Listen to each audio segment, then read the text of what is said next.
এক কিশোরীকে ভারতে পাচারের সময় কথিত পাচারকারীকে আটক করেছে বর্ডার গার্ড বাংলাদেশ।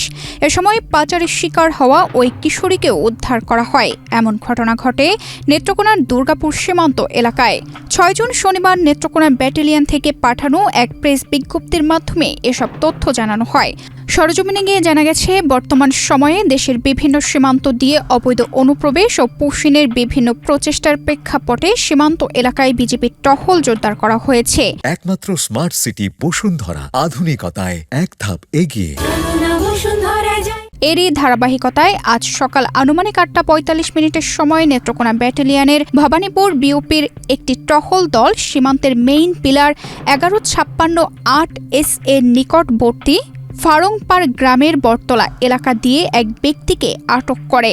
আটককৃত ব্যক্তি বাংলাদেশ থেকে এক কিশোরীকে ভারতে পাচারের চেষ্টা করছিলেন।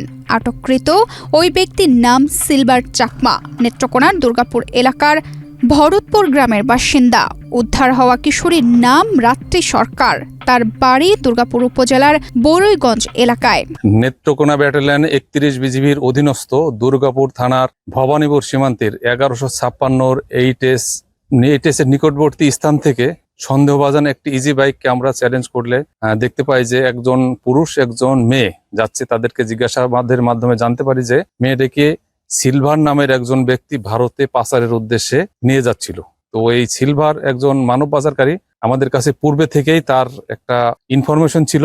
আমরা তাকে নজরদারিতে রেখেছিলাম, তাকে ধরার জন্য আমরা অনেক চেষ্টা করছি। শেষ পর্যন্ত তাকে আমরা আটক করতে সক্ষম হই। নেত্রকোনা ব্যাটালিয়নের অধিনায়ক লেফটেন্যান্ট কর্নেল তৌহিদুল বারী স্বাক্ষরিত প্রেস বিজ্ঞপ্তিতে সীমান্ত এলাকায় মানব পাচার ও অবৈধ অনুপ্রবেশ রোধে বিজিবি ও স্থানীয়দের তৎপরতা অব্যাহত থাকবে বলে জানিয়েছেন তিনি। তানজিদা রহমান, ইনায়া, বাংলাদেশ প্রতিদিন।